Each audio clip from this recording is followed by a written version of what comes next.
All right, and we're live. Today is July 5th. It is 9:29 a.m. PST time, and it is time for my Ask Me Anything. I'm going to try to speak a little bit lower volume in case there's some people who are hungover from the festivities. We actually don't have, or we have a lot of people that come to these, but a lot of people are actually worldwide. So there's going to be a lot of people that actually don't celebrate the 4th of July, but here in America we do. Yeah, so it's going to hang tight. I see some people kind of rolling in now, which is cool. Very excited for today. Hopefully the chat doesn't have an issue like last time. So if you're here, Alicia, hello, perfect. The chat's working. Thank you very much, Lisa. Alicia. Yeah, so this is your time, really. I am here for all of you. You'll notice I look at this screen here, even though my camera's over here. I have a few screens here, so it's got my little command center. This way I can kind of look at multiple things at multiple times, and either call tracking metrics and analytics and ads and get all the good stuff going here. Yeah, so if anybody has any questions, please let me know. If not, I'm just going to kind of hang tight and fill up some dead space with some rambling and talking about not really too much. Let's see. So any updates I could think of? We recently did a video on portfolio bidding strategies. And for those who don't know what a portfolio bidding strategy is, it's a way to kind of create your own bidding strategy. Well, sort of. It's creating a bidding strategy with set limitations. So using a certain bidding strategy with maybe like a max CPC limit. So max like target CPA without going over a specific bid adjustment amount. We have not really found a lot of use for these in the past, and some of the reasons why is because if you set a max CPC limit on a target CPA, a campaign, for example, when the target CPA needs to jump up to a specific CPC in order to win that click or win that conversion, sometimes you can limit it, and you don't know that you've lost that conversion because you just didn't get the conversion, you didn't get the click. There are some small use cases where I do like using a portfolio bidding strategy very, very seldomly. One of those is maximize clicks with a target or with a max CPC limit, just because with maximize clicks, a lot of times you are looking to get obviously the most clicks as possible with high amounts of traffic. You can actually set a max CPC so that you're not going to go over, because sometimes maximize clicks can go up to like $10, $20, $30 a click. But if you wanted to keep yourself in a low cost per click but get as many clicks as possible, that is something that can work. I'm actually testing that with another client today, and I'll kind of keep you posted on how that goes. Nope. Hi, John Q. Please tell me how to mutually exclude two A/B tests, as I want to run two A/B tests simultaneously, as I want when one test another will not appear, vice versa. So you're saying if you want to run two A/B tests simultaneously, as I want one test to run will not appear, vice versa. So if you're a few things, you'll notice I'm very much against A/B testing. And that's probably because if you're looking at top conversion paths, you're looking at attribution models, you're looking at everything in an ecosystem, the multiple visits kind of construes an A/B test. It doesn't really give you the full visual. Alicia, can you give me some details about what you're trying to A/B test? And I might be able to provide you with a different strategy. And every A/B test I've ever ran was inconclusive after running that test again. And so I used to use the experiments, used to wait the full 90 days, used to give it, a decent amount of ad spend in order to test it. However, testing it twice gave me different results, and I can give you some reasons as to why. So Alicia, would you mind letting me know what you're trying to A/B test? Because as a person who's sort of anti-A/B test inside of Google Ads, I might give you some pointers that might help you out. So if you could write a kind of a brief summary, I'll give you some examples as to if I do A/B test, it is very much in a small ecosystem. But I like to run consecutive A/B tests, not concurrent A/B tests. And I like to do it inside of the actual campaign itself rather than creating an experiment. And I'll give you some pointers as to why. I mean, this goes down to even the way that you're tracking a conversion, the top conversion paths, what sort of bidding strategies that you're using, what attribution models you're looking at, what if you're using landing pages or not, if you're looking at how many pages on average a person, like the pages per session, the session duration. If you're importing from analytics, if you're actually creating a GTM conversion tracking tag, all of those come into play that actually skew the results of an A/B test. So if you're talking about how to mutually exclude two A/B tests so that they're not running into each other, that might be something that's not exactly possible. So if you could write out like a brief summary, I'll be able to provide more context. Yeah, I mean, hello, John. My smart shopping campaign is run for 2 weeks, but only have one purchase. Is it normal? So yes, we say that's why we even say like 45 to 60 days is kind of like the whole entire learning period. Because what happens is, as an example, my average time lag on an account is about 11 to 14 days. So what that means is that if you start a campaign and you are looking at the time it takes for a purchase to happen, it's like kind of like the cycle of a sale, like the sales cycle. Sometimes what we see is that people that clicked on day 1, 2, and 3 buy on day 12, 13, 14. And when you're looking at the conversions, you're looking at the click attributed conversion. And so obviously what you might see is that it looks like it made a sale in the beginning, but it hasn't made a sale yet. It hasn't made a sale. I haven't had a sale after that. Sometimes that does happen. Sometimes it doesn't. But a lot of times when you see that a smart shopping campaign has started and then a sale comes in the beginning and it doesn't look like it has have had one recently, what takes place is the conversions are showing you the conversions from the date of the last click, not the date of the sale. And so it needs time to learn. What it's doing is it's generating an audience. The first 2 weeks, there's not a lot of remarketing because it's building that remarketing audience, and it needs to have that minimum threshold of at least 1,000 visits before it really starts to remarket everywhere. It's 100 visits on display, 1,000 visits on YouTube and search. So what ends up happening is in the first 2 weeks, display is not really working very well just yet, or it has such a small audience that it's not really showing the mass amount of impressions and clicks because it's still trying to gather all those clicks in the beginning to build that audience to that remarket. 33% of smart shopping is remarketing. So in the beginning, it's kind of building that audience. Think of smart shopping not like a standard shopping campaign. They're very much different. I don't even know why Google called it smart shopping. It's really not. It's really a completely other type of campaign that's like 5 campaigns in one. It's search, display, YouTube, GSP, and shopping. So it's not even really smart shopping. Search with display select is a big issue. It's learning search with display select. So what that means is that a person that is searching something, whether they click on a shopping ad and go to the website, if they leave, it tries to remarket to bring them back. That takes time. Another thing is if a person clicks on a shopping ad and go to the website and then they do buy, what it does is it looks back and says, okay, well, what does that person look like? What are the actions that are taking? What interests and affinity audiences are they part of? What demographics, psychographic, geographics, all the other stuff. And then it tries to show ads to very similar people. So what ends up happening is it says, well, this person searched ABC. I'm just going to make up something. They searched black leather wallet, and they came to the website and bought. Well, other people that are searching very similar items, we're just going to start putting ads in front of them. And not even on the shopping network. It's just going to put ads on display and on YouTube. But it takes time to learn who engages, who doesn't. When they engage, what do they do? Do they leave? And if they leave and they don't buy, it tries to change audiences. So the first 2 weeks is just really starting to understand the type of people who are coming to the site. It's very slow in the beginning, just because it doesn't have all of the assets that it needs in order to continue to. It doesn't have all the assets it needs in order to run at a high level just yet.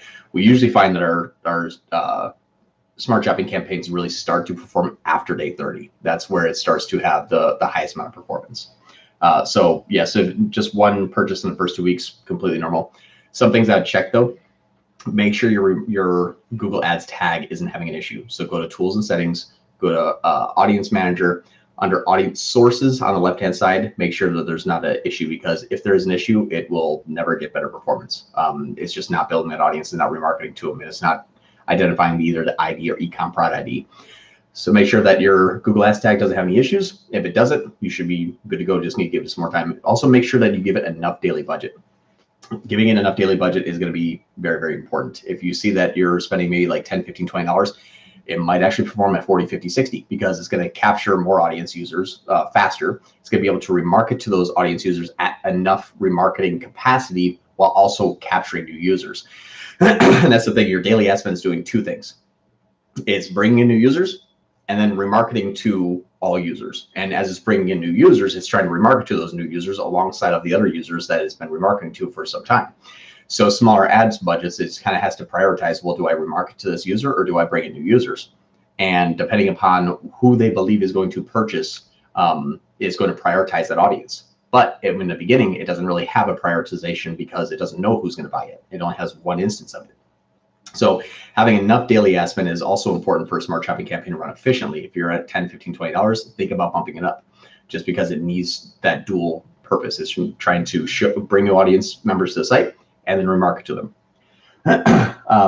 Alejandro, what would you consider to be a reasonable conversion rate for a client? I see Yvonne. Thank you, Yvonne. And Yvonne says, depends on a niche. For some niches, 3% is awesome. For some, 15% is not enough. Usually about 5%. But that's something you can definitely work with.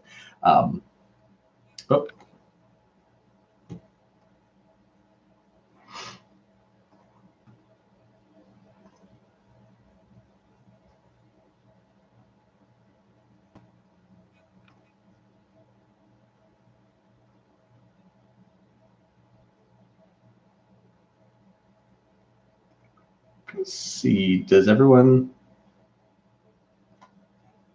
still see me? It said disconnected. All right, is it live? It said chat disconnected. Please wait while we try to reconnect you. Unable to connect to chat. Please try again later. Thank you, YouTube. If everyone can still see it, see. Yeah, it says, thank you, Yvonne. It says it's live, but Yvonne, can you chat in for a moment? All right, so Yvonne's going to send me the questions. Sorry about this. I don't know what's going on with YouTube. Every once in a while, it just disconnects me, and then someone has to hop in and send chat. So Yvonne, I appreciate it. Thank you so much. All right, so chat stopped working, but Yvonne's going to send me the question. So apologize about this, everyone. So for Alejandro, for your question, it's interesting. I usually don't look at conversion rate as the prime indicator. I look at what is my cost per conversion or look at ROAS. It's very results driven. Conversion rate, again, you can have a 50% conversion rate, but if you're only getting 2 leads a week, it might not be enough for you. So what's really interesting is look at your cost per conversion and look at your ROAS. We have, again, like Yvonne said, we have some campaigns that have like 0.5% conversion rate, but get a 800% return on ad spend, which is really good. Because we're sending a mass amount of traffic to the site. Again, the other time you get like a 30% conversion rate. We have some clients that are in the 30, 33% conversion rate, but their cost per lead is $75 to $100 because it's $20, $25 cost per click. So it really, there's kind of a blended environment of what is going to be a good performance. Usually what we do is we look at it as a very results driven type of environment. So if you're getting the correct amount of leads and your cost per lead is good, but your conversion rate's bad, it might not be a bad thing. It just might mean that you're getting a lot of traffic, and the traffic might take a while to convert. So depending upon your niche and depending upon your goals, what you want to look at is, are you getting enough leads or sales? Are you making enough on those sales in terms of ROAS, or is your cost per lead good? Because if you have high amount of traffic and you have low conversion rate, but your cost per lead is good, you might want to think about increasing your position. Increasing your position will raise up your cost per click. It will also raise up your cost per conversion.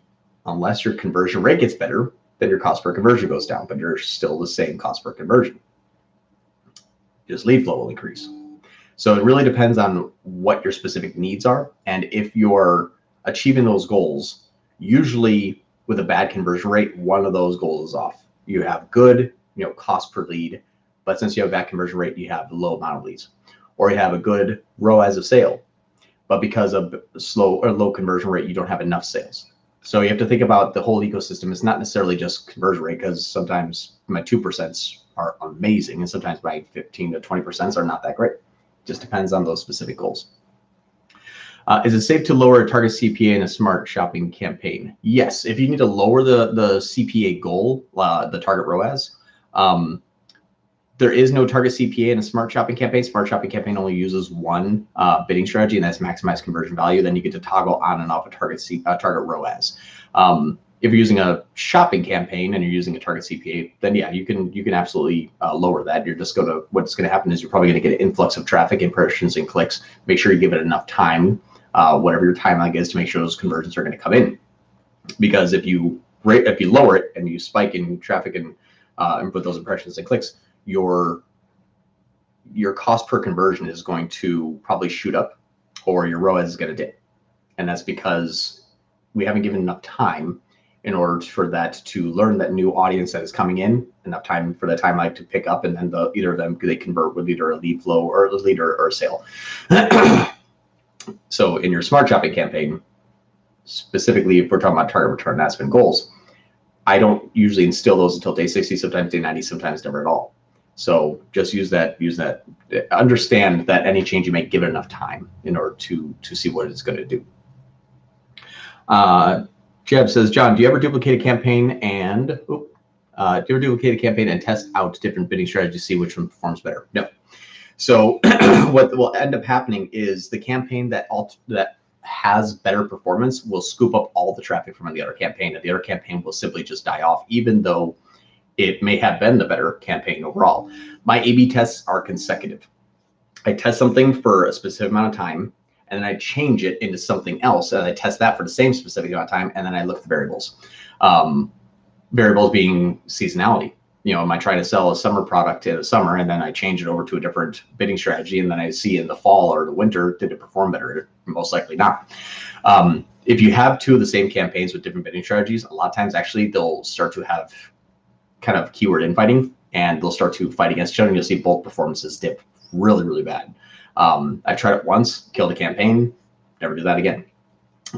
That's something that you'll find out using ad preview diagnosis. They'll sometimes switch. Like, now this campaign has it, now that campaign has it, now this campaign has it, now this campaign has it. And you'll see that the keyword is all of a sudden getting found in different campaigns, and they both don't have enough historical data or enough visits in order to identify what audience works best, because they're switching back and forth. So I never do that. It's always been a bad idea for me.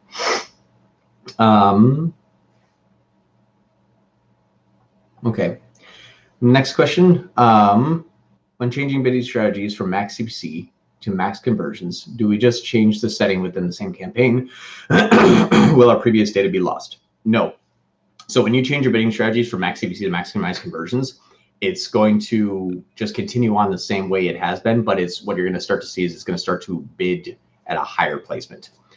It's going to start shooting over most of the time what those max CPCs were set to, especially if your max CPC was set to possibly too low. If you have max CPC and enhanced CPC set, maximize conversions will be slightly more of an aggressive model than what you've been using, especially if you were bidding low. So max CPC with enhanced CPC enabled, your $10 bid can turn into a $25 bid. That's what maximize conversion is going to do. It's going to try to bid higher, because maximize conversions means maximize conversions at any cost. You have to understand that it's not just going to maximize the amount of conversions that you have with the same CPA. It's going to say, hey, if I was bidding 10, I was getting 5%. If I bid 37, I might get a 6%. Well, a $10 bid at 5% conversion rate is going to be a good result. But a $37 bid at a 6% conversion rate might take your target CPA and double it, triple it, and quadruple it, really, because you're just starting to way overspend. But you did maximize the conversions. You got more conversions than you did before. It just cost you 3 times as much. So just be mindful that maximize conversions is a saturation effect. It is going to just try to throw everything in the kitchen sink at Google Ads in order to make that conversion happen. So if your cost is of a factor, if your cost per conversion is important to you, more important than getting one more conversion that day, sometimes sticking to max CPC works better. Target CPA works even better than that. Target CPA will try to get the most amount of conversions with a good cost per conversion. If you just say, hey, I'm not hitting my budgets, I have room to grow, I have room to spend, I need to just maximize the crap out of this thing, yeah, switch to max CPC or max conversions.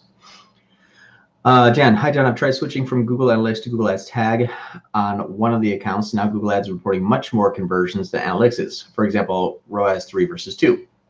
Have you ever noticed such a big discrepancy? Yes. So the difference is, I love Google Ads tag, or actually the Google Tag Manager. There is a Google Ads tag and Google Tag Manager. They're kind of separate. But if you're using Google Ads tag, just installing it on the thank you page, then that's fine. But here's the reason why I like using Google Ads or Google Tag Manager rather than Google Analytics. Google Analytics is a same day attributed reporting system. And that's very, very, very important to understand what a same day attributed reporting system means. This is the scenario. With Google Analytics, if you have a user click on an ad, go to the website, leave, the next day they go back to your website organically and buy, Google Ads doesn't get credit because Google Analytics says, no, that was an organic conversion. That didn't come from Google Ads. They clicked on an organic listing. It happened in the same day. It doesn't matter what happened before. It says the same day attributed conversions. The Google Ads tag says, hey, we know that they clicked on an ad and then left and then came back organically and then converted. We're going to give credit to Google Ads. We usually find that 30 to 40% of conversions are lost when you import your Google Analytics as a goal as a conversion action, because it's simply going to say, unless there was a click on an ad and buy, or click on an ad and a lead generated, Google Analytics won't give credit to Google Ads if they came back directly, organically, email, referral, social. It won't give any of that credit to Google Ads, even though they were the one that started that conversion. They just came back a different way.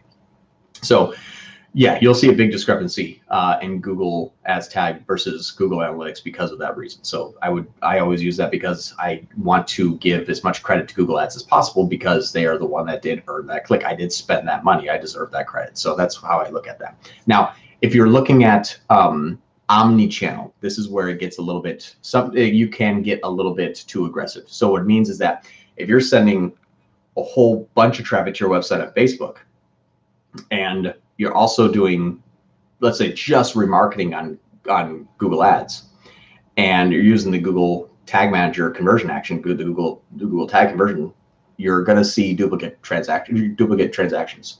You're going to see Facebook saying, hey, that was me. Then you're going to see Google say, hey, that was me, because they both touched that user that ended up buying, but you're going to have duplicate transactions. So that's the area that if you say, hey, I need only the last click is important to me, regardless of where it came from, Google Analytics is going to be the victor, but it's going to be really inaccurate reporting. It's not going to give any attribution to Facebook. It's not going to give any attribution to Google. It's not going to give any attribution to email. It's not going to give any attribution to organic. It's not going to give any attribution to referral if they came back directly. So you got to see it misses everything else. So just be mindful about what your top conversion path is. Check your Google Analytics model comparison tool. Check your Google Analytics top conversion path. See what the top conversion path is that is very similar, and then make your decisions accordingly. Hi, John. Hope you're well. I'm running a first-click attribution model, and my DSA campaign isn't yielding good results. Website is optimized, running fairly high CPA, and with smart shopping. Shahid, so DSA campaigns, they work well, but they don't always work, just like everything in Google Ads. And that's why we test everything. If you're running a DSA campaign and you're running a fairly high cost per acquisition, are you running a fairly high cost per acquisition with both DSA and smart shopping, or just DSAs at a high CPA and smart shopping is working well? Also, how are you tracking those conversions? Again, that's going to be another thing that's kind of important. Is it through analytics or is it through Tag Manager? If it's analytics, it might be working well. It might just be missing those. If it's through Tag Manager, then another thing that gets a little bit weird, and I've seen this happen, first click is not always first click. The reason is you'll see sometimes a remarketing campaign get a first click attributed conversion, which doesn't really make sense. Now, it makes sense if it was remarketing from other channels, and the remarketing was a first Google Ads campaign that was remarketing to them. But we have a lot of clients that only run Google Ads and have very little organic traffic, and remarketing still does sometimes pretty well.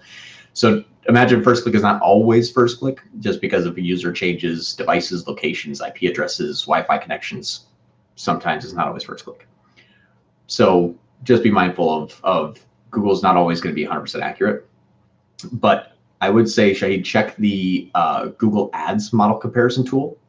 So go into attribution, look at model comparison, and see if first click or last click or even data driven might be a better solution for you. You'll see DSA got X, but it could have got Y if you switch from first click to last click. And then how does that affect your smart shopping campaigns? So use the model comparison tool inside of Google Ads to see, is it underperforming or is it being under attributed to? There's a big difference between underperforming and under attributed. DSA could be feeding a whole bunch of smart shopping.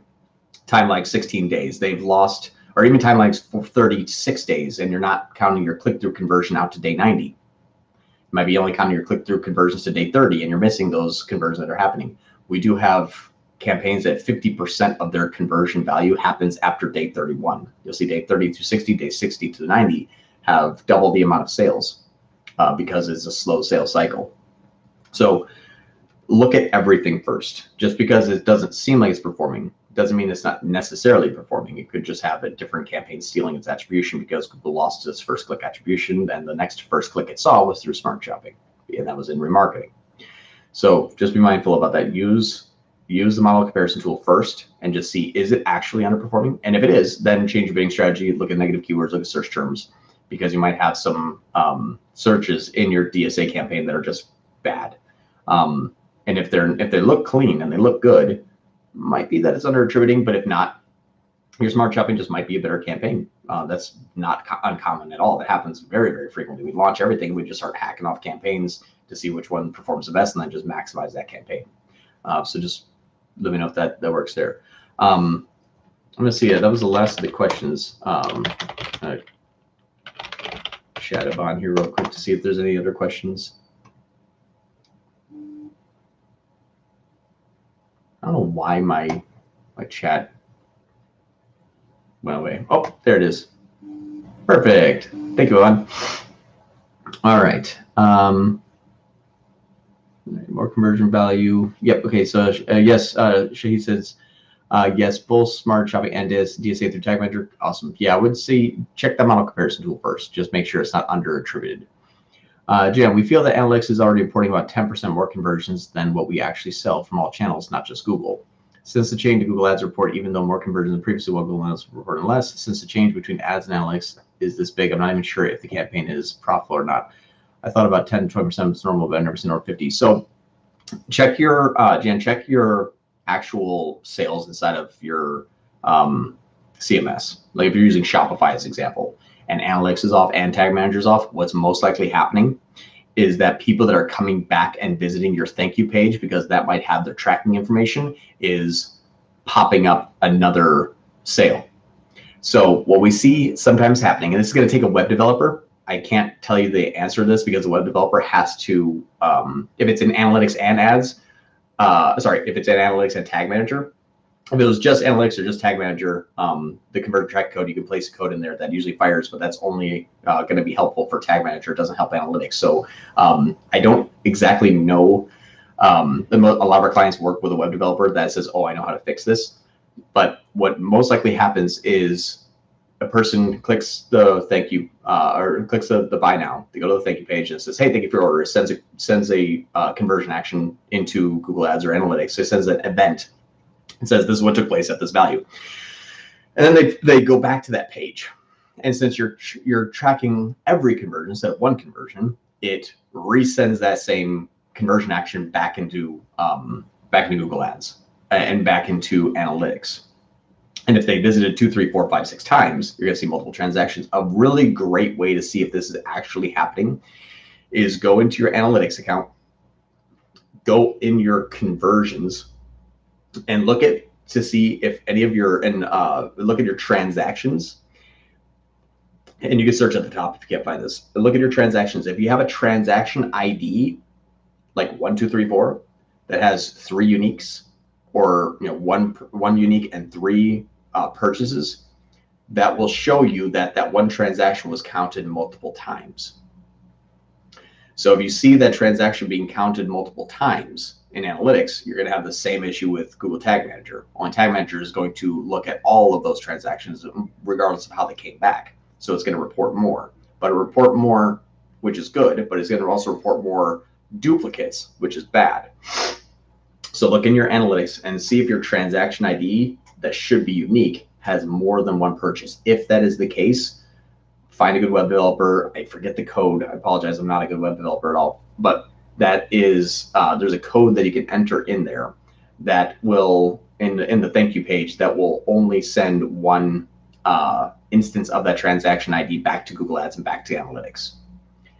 That should solve any of the repeat visits that is duplicating that transaction, but you can identify if that is taking place in analytics in the transaction ID.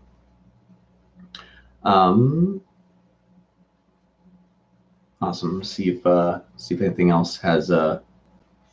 See if Ivan has any other questions for me. Ivan, is there any other questions?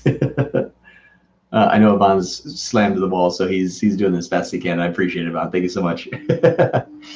All right, Alvin, I run broad match, DSA, discovery, and standard shopping to supplement my smart shopping. When should I stop these supplement campaigns? So your standard shopping should stop when your smart shopping campaign is optimized. You'll actually see your standard shopping campaign will simply die. Meaning that it just won't have any impressions or any clicks. It will just simply stop running. You might get like 1 click per day or 5 impressions per day, but your smart shopping will be a lot higher. So that should be a very clear indicator that go ahead and pause that standard shopping campaign. Now, in terms of broad match search, DSA, and discovery, I wouldn't run discovery that much initially in the beginning. I usually use discovery when I'm tapped out of smart shopping. I can't scale and I need to add more users. Discovery doesn't have a lot of great bottom of the funnel type of users. So, but it is a very high traffic channel. What sometimes can happen is you're going to send a lot of users from discovery into your website. Smart shopping is going to try to go after that people and depending upon how much you're spending, might only go after those people because there's a mass amount of traffic there. And that's where Google will most likely prioritize. And then what ends up happening is those bottom of the funnel users weren't ready to buy yet. And so smart shopping just doesn't seem like it's ever working. You're actually feeding it bad users for it to go after. And then you're spending on both channels, bringing in bad users potentially, and then remarketing to those bad users. So I would not run discovery in the beginning. Broad match, DSA, and smart shopping is the only thing I'd run initially. Standard shopping to check how your feed is being optimized. And if you look at your standard shopping search terms, if they're not relevant, you have feed issues. Smart shopping might not be much better for you. So make sure that you look at your standard shopping search terms to see how Google's interpreting your feed. And if they don't look relevant at all, then make feed optimizations, titles, and descriptions be a little bit more be a little bit less vague, a little more specific about what the product is. As an example, if I call this black leather wallet like imagination, Google's not going to know what that is. Call it black leather wallet. So make sure if you look at your standard shopping campaigns, look at your search terms first. Those are relevant. Change your feed before ever starting smart shopping. And then broad match and DSA again. Look at your search terms and see if there's any changes that you need to make there, especially when you're looking at broad match. Since broad match and DSA are kind of the same campaign now, broad match search still scans your website like DSA does and gives you the same results. So make sure that if the supplemental campaigns can be turned off if they A, do not perform, and B, they're not helping. Look at top conversion path. If your smart shopping campaign's rocking and rolling, but the first click that takes place is on a DSA campaign and smart shopping is bringing them back, then don't shut those off. If you're using a singular attribution model, meaning like first click or last click, you might not be giving the proper attribution to the campaign, so it looks like it's not performing very well. But the top conversion path will tell you if they have had an influence in that campaign's conversion. So just monitor those. Cryo systems refrigeration. Hello, I have 2 questions, sir. If I have a product, if I have product has 4 size variations of the feed in the Google Merch Center, should I add all variations in a product group, or should I add the variation as a whole product? So there's kind of and it's not industry specific, which is why it's a little bit more of a vague answer. What I've done in the past is I've uploaded the one product variable that is of the cheapest, having the most competitive priced variable show up in the ad, and hiding the other variables, possibly the more expensive ones, or maybe the least popular ones, allows me to earn the click. Once you've earned the click, they will always upsell themselves if they want to a more expensive or different version of that product. But to earn the click, you show the best price of the product variable. Another way to do this is uploading them all, finding out what is the most popular product variable. So you might have you say you have 4 sizes. Well, is size 1, 2, 3, or 4 the most popular? If you upload them all, market will tell you 3 is most popular. Great, then shut off the other 3. Like the third one is, so shut off the other 3, 1, 2, and 4. So you can do a couple different ways. If you know that one product variable is just the be-all, end-all solution, only upload that one. And then let them just click their drop downs to select a different one. If you don't know, start with all of them, all 4, see which one is the most popular, then consolidate that, which means taking all 4 of those, turning into one, and the one that you choose is the one that was the most popular, most impressions, most clicks, most conversions. Hopefully that helps. I forgot to mention over 90% of the conversions happen the first day. Okay, difference between CMS and analytics, maybe about 5 to 10%. Now, what about CMS and Google Ads? That's the thing too, is if Google Ads is showing a lot of them, see if there's still that duplicate tracking issue there. The way to do that is go into conversions, click on your conversion actions, and then I think it's called web pages at the top, if I remember correctly. And when you click on web pages, you might find a thank you that has had multiple firings of that tag. You might see a url.com/123/79 because that's the order number /thank-you, and that's fired 3 tags. That means that it's multiple. It's firing multiple on the same product. That is something that Google Tag Manager, there's a code that you can install in your conversion actions that will actually stop that from happening. So if you only see though that your thank you pages are firing properly and they only have 1 tag each and they're only firing once, that's an issue that's going to take a little bit of a deeper dive because it looks like everything's firing fine there. Let's see. Jen says, that's not my primary issue. You haven't understood my question correctly. It's hard to explain because I'm talking about Google Analytics implementation, also Google Analytics results at the same time. I think I might not be understanding the question. Jen, let's do this. Shoot me an email. It's john@sol8.com. I can't type it here because apparently my chat's broken now. But John, JOHN @sol8.com, and I'll see if I can kind of figure it out. Help you on the side to see if I can identify what the issue is. It might be something that you can take a video for me and send it to me, and then I can take a look for you. I mean, should I judge the break even for variations or the whole product? Well, it depends. With shopping, and this is Cryo says, should I judge break even variations or the whole product? You need to understand the way that Google attributes a sale. If you have 4 variations as an example, and they click on the first variation most often, but they buy the 3rd variation most often, you're going to see the sales being attributed to the first variation, even though it was the 3rd variation that was purchased. Google Ads attributes a sale to whatever ad was clicked on. Whatever ad, you have 4 ads on the same product. It doesn't matter what they bought. What matters is what they clicked on. They click on variation 1 and buy variation 4. Variation 1 looks to be the victor.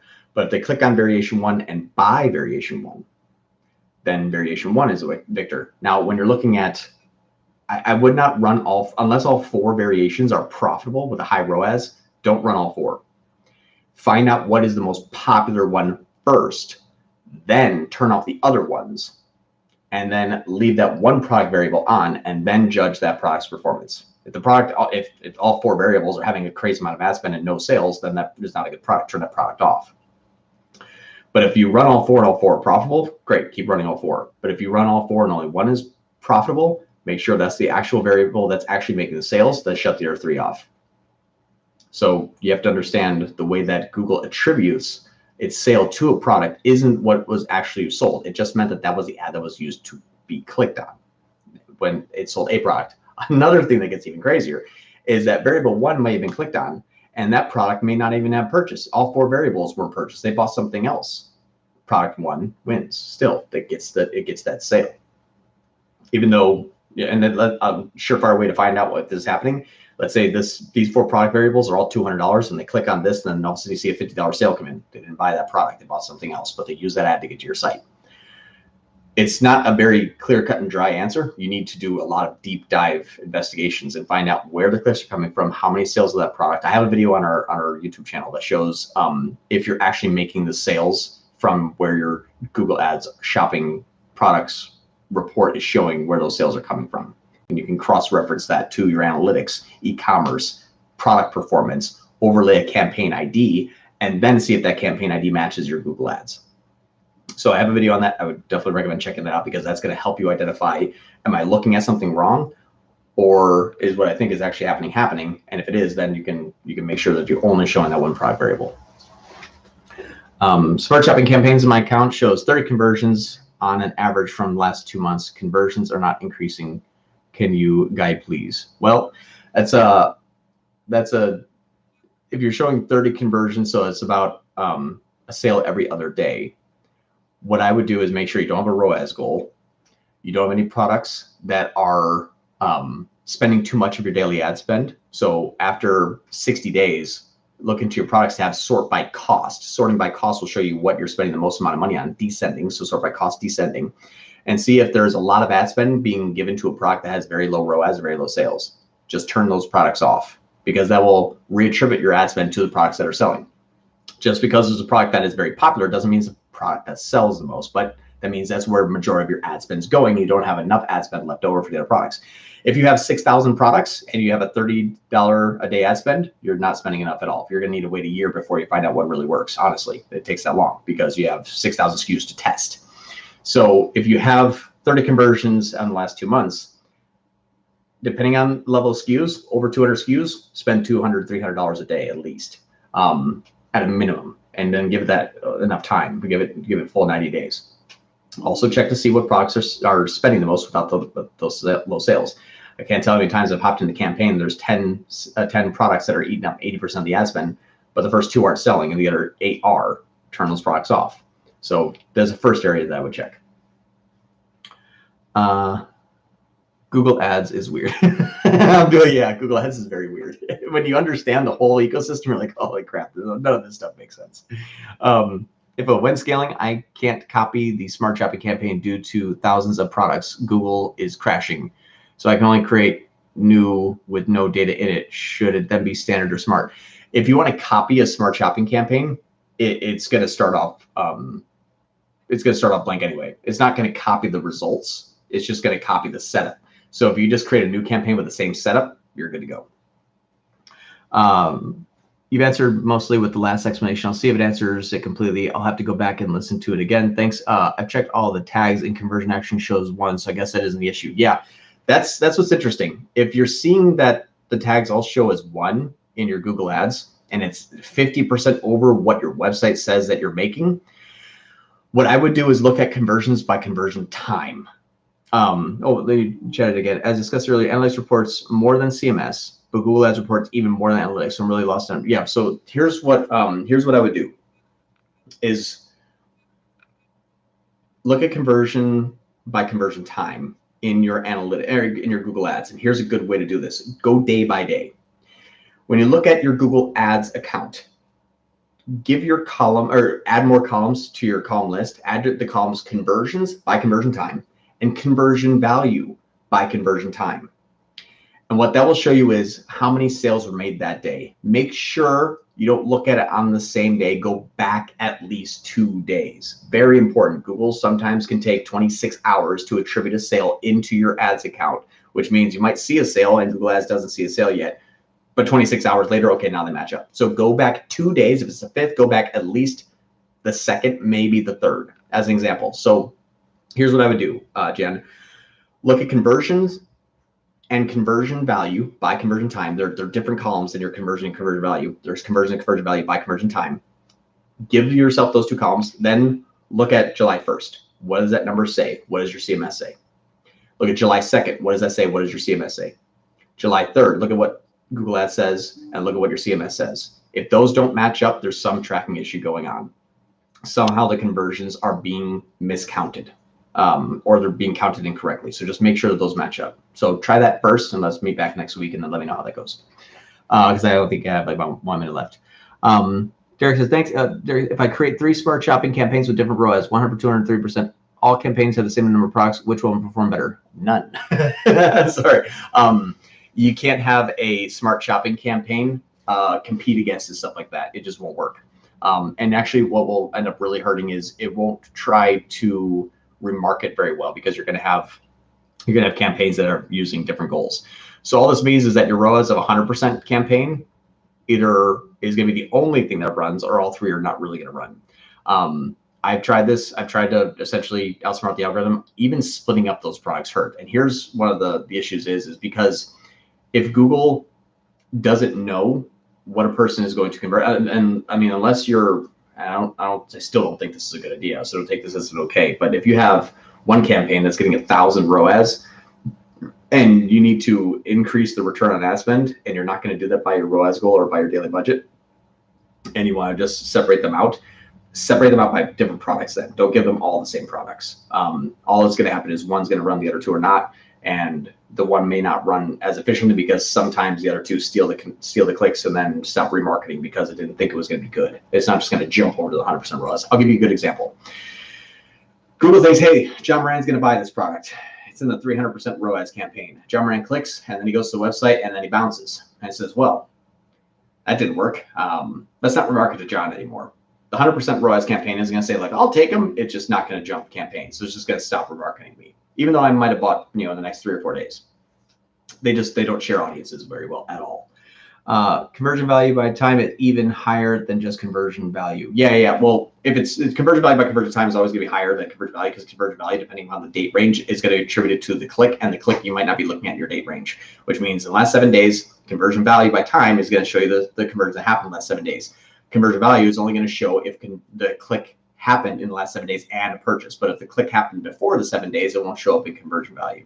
So that's how to look at that. But look at it from your conversion value by time compared to the CMS. That's the only thing. Conversion value by time compared to what the CMS says 1 day at a time. See how much those don't match up. Very valuable channel. I've learned a lot. Cool. Thank you, Cryo. So sorry I have to keep jumping off for today as I have a meeting starting in a couple minutes, but really appreciate it. Thank you so much. And I'll see you next Monday. Thanks.